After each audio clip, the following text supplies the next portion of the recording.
kalau mau dijumlahkan jumlah penonton yang sudah ditonton, jumlah tiket bioskop yang sudah dibeli untuk nonton film MD dari kita mulai masuk ke dunia perfilman tuh udah 150 juta, Pak. Nah, kemudian kalau kita bicara soal klasifikasi usia, itu kan sebetulnya juga berlaku untuk iklan film ya, trailer, poster, dan lain-lain gitu. Nah, MD juga menerapkan itu tidak sih dalam strategi promosinya? Betul. Oke. Kan kita contohnya deh, pabrik gula. Oke. Kayaknya kita yang pertama ya, PH yang ada 21 sama 17 kan? 21 dan Iya. Dan dengan adanya pabrik gula itu kita justru malah mengedukasi para penonton dan bahkan bekerja sama dengan eksibitor. Kita juga taruh-taruh flyer di bioskop untuk kasih tahu ini hanya untuk yang 21 tahun ke atas.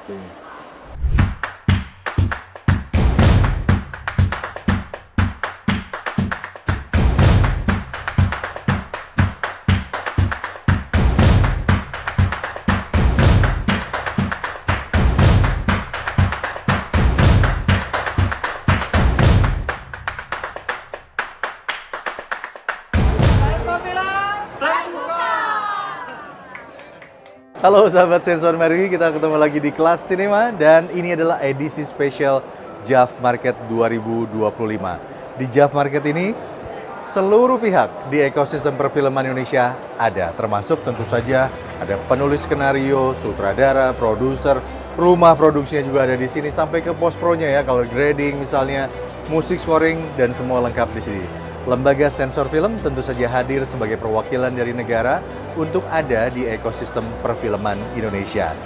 Nah, karena itu bintang tamunya juga istimewa. Siapa tamu istimewa kali ini?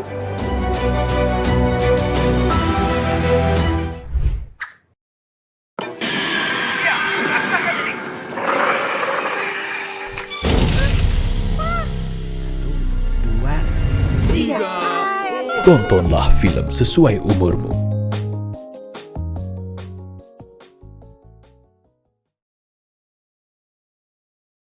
Halo sahabat Sensor Mandiri, kita ketemu lagi bersama saya Gustaf Olia di Kelas Cinema. Kelas Cinema hari ini menghadirkan tamu yang luar biasa, yaitu Chief Communication Officer MD Entertainment. Ya, ini rumah produksi yang sangat besar, yaitu Mbak Astrid Surya Tenggara. Langsung kita ketemu dengan dia ya. Halo Mbak Astrid, apa kabar?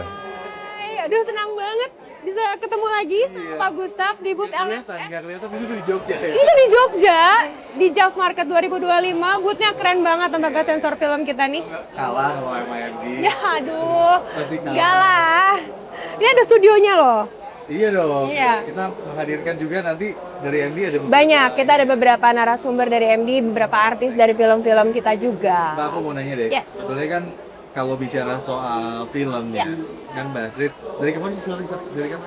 Saya di film dari tahun 2020, tapi sudah di MD udah 10 tahun. Udah 10 tahun, Yes. oke. Nah, melihat dari awal mula masuk ke industri film, kemudian sampai sekarang, sebetulnya yang membedakan tuh dari perubahan di sisi industrinya apa yang terasa? Yang menarik karena saya join itu pas di saat pandemi. Di saat kita sama-sama lagi belajar masuk ke new normal.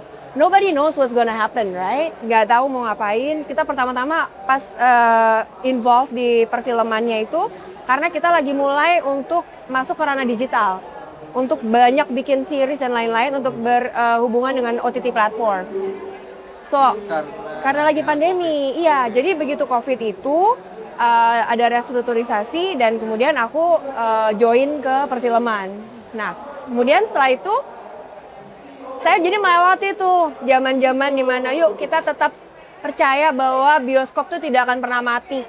Kita ngeluarin Asih 2 di bulan Desember di tahun 2021. Dan itu ternyata kan masih sepi ya karena masih PPKM-nya juga lumayan ya. Nah, kemudian jadi saya melihat itu perkembangan dari situ, kemudian kita mulai ke 2022 itu masuklah adanya kita pertama Kukira Kau Rumah meledak 2 juta. Kemudian masuk lagi 2 juta sih. Oh, 2 juta, oke. Terus kemudian ada KKN di Desa Menari. Oke. Walaupun di tengah PPKM 75%. Dan itu juga seru tuh sama lembaga sensor ya kita ya. Karena kita KKN itu berapa ya? 10 juta sekian ya. Ya. Yang menarik karena kita waktu itu kan kita hubungan antara MD dan LSF dekat sekali. Jadi kita juga, kita mau bikin, bahkan itu pertama kali kayaknya, film dibikin 2 usia SLS. Jadi kita ada yang KKN dan KKN Uncut. Ya, dan 13 dan 17. betul.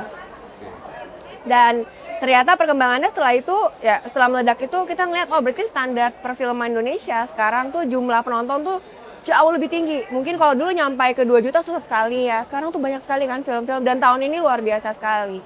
Dan di tahun 2023, puji Tuhan kita juga ada film terlaris, Seudino, hampir 5 juta. Ya.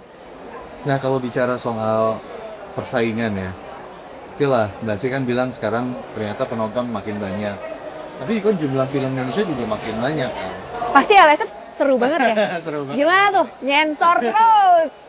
Nah, kan berarti juga kompetisinya makin ketat Sangat kan? ketat Gitu. sekali, Jadi, sangat ketat sekali. pernyataan yang tadi itu masih relevan ya sih di saat Sangat ini? relevan. Jadi saat ini memang kalau dilihat what I see the market kita belum bisa terlalu kita baca. Tapi kalau film dengan konten yang baik, kita lihat wah gila kayak Sore hebat.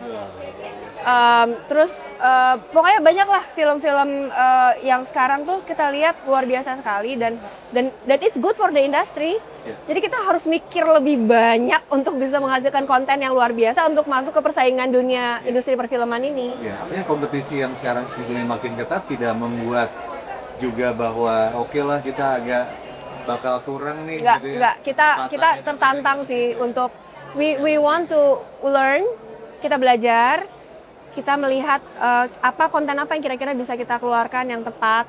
Ya, tetap kita masih keluarin horor. Tahun depan slate kita juga banyak sekali yang horor. Oke, Tapi ini artinya horor masih dari MD masih banyak horor, tapi seperti tahun 2024 kan kita punya Ipar Dalam Maut. Ipar Dalam Maut juga drama luar biasa juga, hampir 5 juta. So tahun depan kita juga banyak film yang drama. 2026 ya. 6. Oke. Mbak Sri, kalau bicara soal persaingan ya, kan sebetulnya MD itu produktivitasnya tinggi banget. Bahkan 2 besar yang produktivitasnya tinggi itu pasti salah satunya adalah MD. Gitu. Apa sih yang dilakukan secara internal sehingga bisa memproduksi sebanyak itu? Gitu? Wah, kebetulan karena kita memang the biggest content powerhouse in Southeast Asia. Kalau mau dijumlahkan jumlah penonton yang sudah ditonton, jumlah tiket bioskop yang sudah dibeli untuk nonton film MD dari kita mulai masuk ke dunia perfilman tuh udah 150 juta Pak di Indonesia dan Southeast Asia. Dari tahun 2000? Dari kita kan pokoknya kita baru 22 tahun. Oke. Tapi kan kita benar-benar masuk film itu kan dari mulai Ayat-Ayat Cinta dan seterusnya. Biasa kita di sinetron kan tadinya awal. Iya. Tapi jumlah tiket penonton di Indonesia dan di Southeast Asia kalau dijumlahkan sekitar 150 juta. Ya, so that's why we say we are the biggest content powerhouse in Southeast Asia. Dan seperti yang mungkin sahabat sensor tahu, MD juga baru mengakuisisi televisi free to air. Jadi kita juga punya MD TV paling drama. Jadi kalau ditanyain gimana bisa bikin produktivitas ya memang drama ya di kantor ya. Drama banget. Terus Secara internal banyak drama kayak nggak habis-habis ini. Baru bikin film ini berterus-terusan karena 1 bulan sekali hampir selalu ada film yang kita rilis. Nah, maksudnya tuh kan kalau rumah-rumah produksi lain nggak sebanyak itu. Jadi kita ingin tahu inspirasi apa sih yang bisa kita dapat dari MD gitu ya, sehingga bisa tetap menjaga produktivitas setinggi itu. Karena memang juga untuk ukuran perusahaan kita juga cukup besar ya, dan dengan jumlah karyawan yang cukup besar. Jadi tuntutan dari manajemen juga cukup besar untuk jumlah konten maupun kualitas. Untuk bisa tetap mempertahankan posisi kita sebagai the biggest content powerhouse. Nah, sekalian. Nah gitu, gimana cara mempertahankan kualitasnya? Produksi banyak, Kita kompetisi bekerja selalu sama dimenangkan. dengan para penulis dan sutradara yang terbaik. Dan kita dan untuk IP, kita tetap IP acquisition tetap jalan terus. Relationship with the best writers and directors untuk memastikan kualitas. Kalau boleh tahu, kalau mungkin sahabat sensor tahu, film MD itu hampir semuanya Dolby Atmos. Untuk sound, kami sangat-sangat particular. Kita memastikan bahwa kualitas sound itu luar biasa. Kenapa? Karena sahabat sensor mesti datang ke bioskop untuk bisa mendapatkan suasananya, nuansanya, kenapa mesti ke bioskop ya kan? Kalau ditanyain, nggak nunggu nanti aja tayang di OTT. Ya tapi lain, kita sengaja memastikan kualitas dan juga sound untuk menjadikan experience kepada para sahabat sensor biar nonton di bioskop, jangan nonton bajakan. Oke, nah kita tinggalkan produksi ya. Ya. Setelah itu kan tentu saja distribusi dan promosi adalah langkah berikutnya gitu ya. Nah, strateginya tuh apa yang dilakukan? Dalam rangka tetap memenangkan persaingan yang tadi ya, kompetisi tadi. So far sih kita lagi belajar, tetap belajar karena inovasi dalam industri ini cepat sekali. Apalagi dengan era digital yang sekarang, kita harus mau nggak mau tetap belajar terus dan berinovasi secara digital. Karena market kita sekarang berbeda sekali dengan market kita sebelum COVID, pre-COVID dan post-COVID, completely different. Contohnya TikTok deh, promosi lewat TikTok dulu kan nggak, promosi film lewat TikTok dulu nggak gencar. Sekarang kita mesti mempelajari itu semua. Jadi kalau tadi pertanyaannya bagaimana strategi promosi dan distribusi, ya itu kita bagaimana caranya MD tetap agile dengan perubahan zaman, dengan perubahan tren, dengan perubahan market behavior para penonton film Indonesia. Dan itu harus tetap dipelajari terus. Nah, kemudian mengimplementasikannya secara real apa saja? Itu implementasi secara realnya itu adalah kita memiliki tim digital yang cukup kuat. Kita juga memiliki think tank yang cukup kuat. Itu Jadi secara kreatif, secara ya bagaimana untuk mengeluarkan output yang misalnya dimakan gitu, bisa dimakan sama pasar. Itu nggak gampang. Nggak semua konten yang kita keluar bisa dimakan. Nggak semua strategi itu bisa berhasil, but we don't stop learning aja. Nah, kemudian kalau kita bicara soal klasifikasi usia, itu kan sebetulnya juga berlaku untuk iklan film ya, trailer, poster, dan lain-lain gitu. Nah, MD juga menerapkan itu tidak sih dalam strategi promosinya? Betul. Kan kita contohnya deh, pabrik gula. Kayaknya kita yang pertama ya, PH yang ada 21 sama 17 kan? Iya. Dan dengan adanya pabrik gula itu kita justru malah mengedukasi para penonton dan bahkan bekerja sama dengan eksibitor. Kita juga taruh-taruh flyer di bioskop untuk kasih tahu ini hanya untuk yang 21 tahun ke atas. Sampai mana bentuk disiplinnya, kita kan nggak bisa ke semua bioskop, tapi kita berusaha semaksimal mungkin memberikan edukasi kepada mereka untuk sensor mandiri. Nah, ada kesulitan juga nggak sih bahwa kan kalau di misalnya masuk trailernya ke YouTube gitu kan, YouTube itu kan nggak jelas klasifikasi usianya gitu kan. Nah, ada kesulitan nggak sih ketika menerapkan klasifikasi usia yang SU 13+, 17, 21 itu untuk berbagai platform gitu. Oleh MD itu strategi promosinya juga punya kendala atau enggak? Untuk yang kemarin 21 tahun kita langsung kasih warning. Bahkan di eksibitor kan juga sebelum, contohnya kalau di pembelian online ya langsung ada warning dulu ya.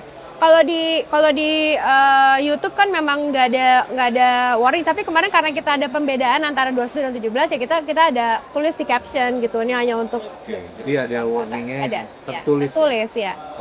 Ada.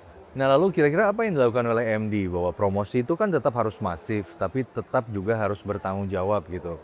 Nah, adanya lembaga sensor film itu kan sebetulnya amanat undang-undangnya adalah melindungi masyarakat dari dampak negatif film. Artinya kan secara sadar sebetulnya juga MD tentu mengetahui bahwa ada dampak negatif dari film dan iklan film. Lalu apa yang dilakukan secara internal agar tetap tadi bisa menjaga rambu-rambu tersebut? Jadi pada saat kita produksi dan pada saat kita lagi post production, bahkan kita tuh ada kan udah hafal ya, yang do's and don'ts-nya dari LSF itu tuh kita udah hafal. Jadi biasanya ke saya, terus dikasih tahu nih yang 1, 2, 3, 4, 5. Iya, betul. Kurang lebih saya udah kayak kerja di sensor. Oke, kita ngobrol. Kita langsung kasih pointer 1, 2, 3, 4, 5, things like that.